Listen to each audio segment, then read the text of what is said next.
अरविंद केजरीवाल को लग गया है कि भगवंत सिंह मान की सरकार पंजाब में दोबारा नहीं आने वाली। पंजाब के मुद्दों पर लोगों का ध्यान ना जाए, इसलिए अरविंद केजरीवाल अजीब अजीब सी हरकत कर रहे हैं। अरविंद केजरीवाल प्रधानमंत्री आवास तक मार्च निकालने पहुंच गए। अपने साथ 2,33,238 पिटीशन लेकर गए। उन्होंने लोगों से कहा आप नई गाड़ियां मत खरीदिए।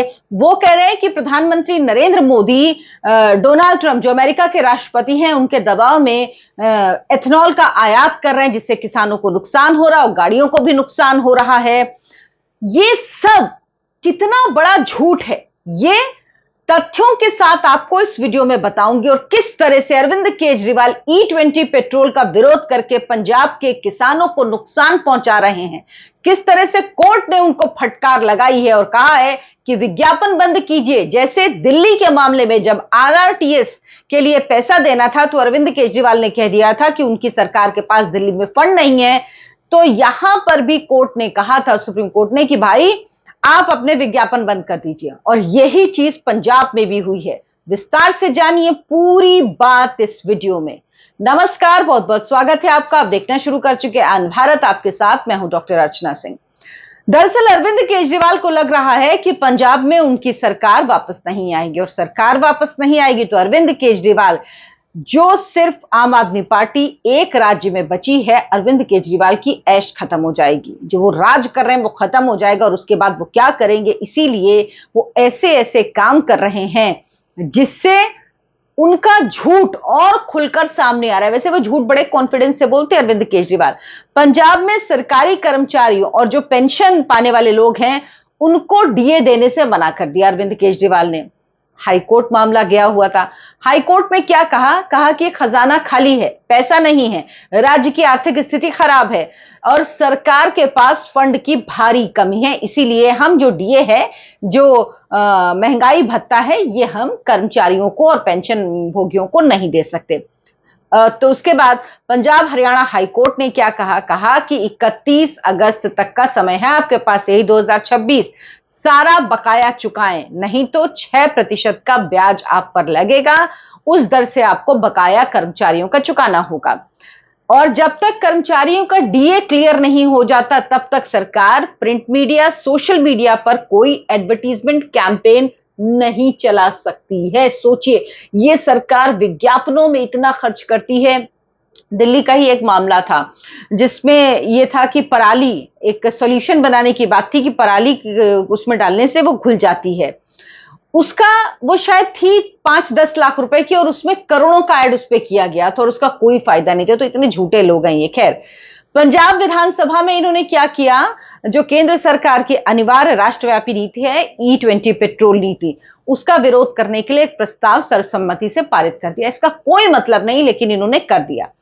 अब एथेनॉल, जिसको लेकर ये पूरा विवाद अरविंद केजरीवाल फैला रहे हैं, वो दरअसल क्या है? एथेनॉल एक प्रकार का अल्कोहल होता है जिसे पेट्रोल में मिलाया जाता है। भारत का लक्ष्य है कि E20 यानी पेट्रोल में 20% एथेनॉल मिलाना है, ताकि जो हम विदेश से कच्चा तेल लेते हैं, क्योंकि हमारी ऊर्जा की आपूर्ति ज्यादातर विदेश से होती है, तो हम जो कच्चा तेल लेते हैं उस पर निर्भरता कम हो, और धीरे धीरे इसे बढ़ाया जाएगा ताकि कच्चे तेल पर निर्भरता हमारी कम हो। भारत में पेट्रोल में मिलाने के लिए अमेरिका से इथेनॉल का आयात बिल्कुल नहीं किया जाता है। यह भारत में स्ट्रिक्ट बैन है, भारत सरकार की पॉलिसी है, और उस पॉलिसी के हिसाब से इसका आयात कतई नहीं किया जाता है। स्ट्रिक्ट बैन है इस पर।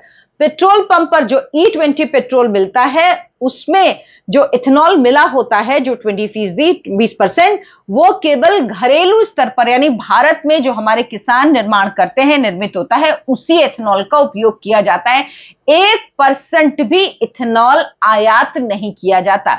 यानी जो वो कह रहे हैं ना कि ट्रंप के दबाव में इथेनॉल आयात करते हैं और इसीलिए पेट्रोल में, एकदम सफेद सफेद झूठ। मतलब 1%, 0.01% भी एथेनॉल आयात नहीं होता जो मिलता है। मैं कह रहा हूं, थोड़ा भी होता तब भी ये बात करते। सरकार ये काम कभी नहीं करेगी, क्योंकि अगर ये होगा तो इससे हमारे देश के किसानों को नुकसान होगा। विदेशों से सस्ता इथेनॉल अगर सरकार मंगाने लगेगी तो भारत के जो गन्ना किसान हैं, जो मक्का उत्पादक हैं और अनाज उगाने वाले किसान हैं, उनको उनकी फसल का सही दाम ही नहीं मिल पाएगा। भारत का इथेनॉल ब्लेंडिंग प्रोग्राम पूरी तरह से आत्मनिर्भर भारत की नीति पर चल रहा है। देश में इथेनॉल का उत्पादन तेजी से बढ़ा है। भारत ने अपनी डोमेस्टिक कैपेसिटी के दम पर ही पूरे देश में E20 में जो 20% एथेनॉल का मिश्रण है, उसका लक्ष्य हासिल कर लिया। उसको जरूरत ही नहीं पड़ी इंपोर्ट करने की, इसकी कोई जरूरत ही नहीं आई। और ये जो E20 है, जो एथेनॉल है, ये किस तरह से पंजाब के किसानों को फायदा पहुंचा रहा है और अरविंद केजरीवाल जो बात कह रहे हैं वो किस तरह से पंजाब के किसानों को नुकसान पहुंचाना चाहते हैं। किसान कई सामने आके कह चुके हैं कि अरविंद केजरीवाल को यह झूठ बंद करना चाहिए, किसानों को इससे फायदा हो रहा है। मैं आपको डिटेल में अब बताती हूं ये पूरी तस्वीर क्या है। दरअसल लगभग पहले क्या होता था कि पूरा इथेनॉल जो था वो गन्ने से आता था, लेकिन अब यह तस्वीर बदल चुकी है।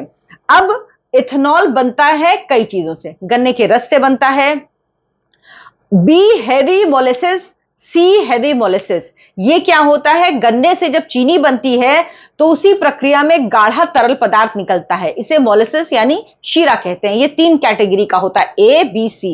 ए से चीनी निकलती है, उसको वो उससे सबसे ज्यादा चीनी निकलती है। बी से चीनी कम निकलती है, लेकिन अगर एथेनॉल निकाला जाता है तो वो उसके कंपैरिजन में ज्यादा निकलता है, तो इसीलिए बी से भी एथेनॉल निकाला जाता है। और सी में तो चीनी बहुत ही कम निकलती तो उससे भी एथेनॉल निकाला जाता है, तो ये यूज होता है। मक्का, कॉर्न है, ये यूज होता है। टूटा हुआ चावल जो बेकार होता है उसका इस्तेमाल किया जाता है। खराब अनाज जिसका इंसान के लिए उपयोग नहीं किया जा सकता, खाद्यान्न से, उनका उपयोग किया जाता है। और एफसीआई के गोदाम में जो अतिरिक्त अनाज पड़ा है, जो खराब होता है, जिसका उपयोग नहीं होता, क्योंकि सरकार पीडीएस नीति चलाती है जिसके अंतर्गत जो लोगों को फ्री में अनाज दिया जाता है, उसके बावजूद भी जो खाद्यान्न बचता है वो एफसीआई के गोदाम में पड़ा रहता है, उसका उपयोग किया जाता है। तो ये सब कुछ है। यदि गन्ने से ज्यादा इथेनॉल बनने लगेगा तो कहा जाता है कि पानी की खपत बढ़ेगी, क्योंकि गन्ने की खेती में पानी की जरूरत ज्यादा होती है। इसी वजह से सरकार मक्का आधारित, जो मक्के से बनने वाला इथेनॉल है, उसको बढ़ावा दे रही है, क्योंकि मक्के में कंपैरेटिवली अगर हम देखें तो गन्ने से कम पानी लगता है, तो इसीलिए सरकार मक्के से बनने वाले इथेनॉल को ज्यादा बढ़ावा दे रही है। अब 2025-26 में पहली बार मक्का भारत का सबसे बड़ा इथेनॉल फीड स्टॉक बन गया, यानी सबसे ज्यादा इथेनॉल जो बना 2025-26 में वो मक्के से बना। जो लोग आपको कहानी सुनाते हैं कि भाई क्या हो गया, पूरा गन्ने की वजह से इतना पानी खर्च हो रहा है, इसमें क्या फायदा, और उनको दरअसल कुछ पता ही नहीं है।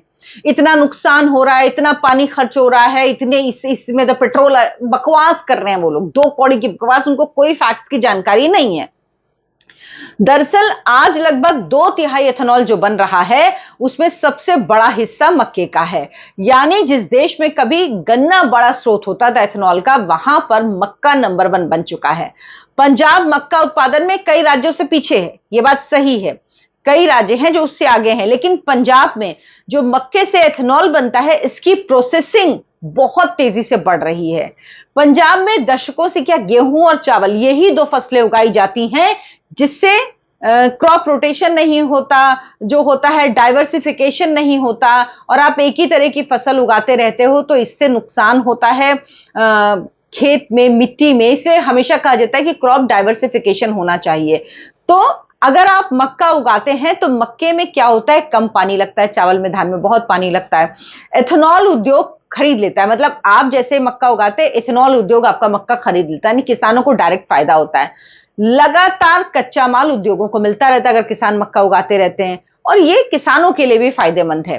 पंजाब में किसान लगातार ग्रेन बेस्ड एथेनॉल के प्लांट लगा रहे हैं, पंजाब में लगातार लग रहे हैं। 2025 में कपूरथला में जगजीत इंडस्ट्रीज का 200 किलो लीटर्स पर डे का बड़ा ग्रेन बेस्ड एथेनॉल प्लांट शुरू हुआ, जो सालाना लगभग 6.5 से 7 करोड़ लीटर इथेनॉल बनाने का लक्ष्य रखता है। अन्य कई डिस्टिलरी हैं, वहां पे भी क्षमता बढ़ रही है, इसीलिए पंजाब एथेनॉल उद्योग का उभरता हुआ केंद्र है। पंजाब में किसानों को इससे फायदा हुआ है, विशेषकर जो मक्का किसान हैं उनको। पंजाब के किसान संगठन और राइस मिलर्स ने सार्वजनिक रूप से कहा है कि इथेनॉल नीति से मक्के की मांग बढ़ी है, बेहतर दाम उन्हें मिलने लगे हैं, खरीद की स्थिर व्यवस्था बनी है, क्योंकि उद्योगों को चाहिए जैसे ही आपका आता है आपको उसको मक्का उगेगा, आपको उसको भंडारण करने की जरूरत नहीं, वो तुरंत उद्योग इंडस्ट्री ले लेती है। किसानों ने धान छोड़कर मक्का अपनाना शुरू कर दिया है। यह भी कहा कि इथेनॉल कार्यक्रम अगर कमजोर हुआ तो नुकसान किसानों को होगा, ये पंजाब के किसान कह रहे हैं। लेकिन अरविंद केजरीवाल जी हैं कि वो ये मानने को, ये सुनने को राजी ही नहीं है, वो अपने ही किसानों को नुकसान पहुंचा रहे हैं। सबसे बड़ी बात है कि इन लोगों को किसी से मतलब नहीं, इनको सिर्फ अपनी राजनीति से मतलब है। अरविंद केजरीवाल को कोई मुद्दा नहीं मिल रहा है। अब पंजाब में बीजेपी कुछ है नहीं, उनको पता है कि अब किस मुद्दे पर बीजेपी के लिए कुछ कहेंगे, कुछ कह नहीं सकते।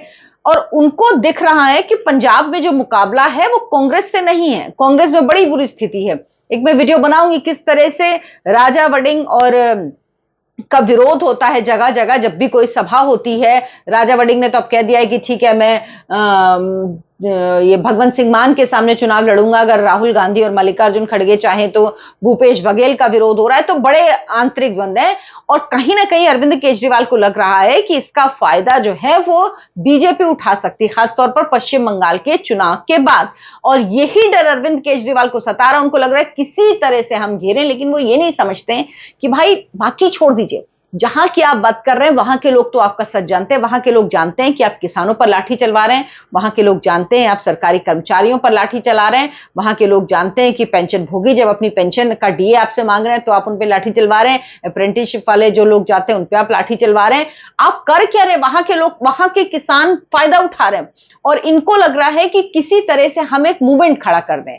सीजेपी जो कॉकरोच पार्टी थी वो भी था उनका, उनको लग रहा है कि शायद किसी तरह से कोई एक मूवमेंट खड़ा हो जाए जिसका फायदा हमें मिल जाए। अब मुझे बताइए, अगर जो लोग 2,33,238 पिटीशन दे सकते हैं, अरविंद केजरीवाल रामलीला मैदान में क्यों नहीं करते हैं प्रदर्शन, धरना दे? उस दिन भी जब पीएम हाउस जा रहे थे रोक लिया गया, आधा घंटा बैठे भग लिए। नहीं होता उनसे, भाई जाए ना रामलीला मैदान बैठे जहां से उन्होंने शुरू किया था, जंतर मंतर पर बैठे, जब तक कोर्ट आदेश नहीं देती कहीं और पे धरना प्रदर्शन करने का।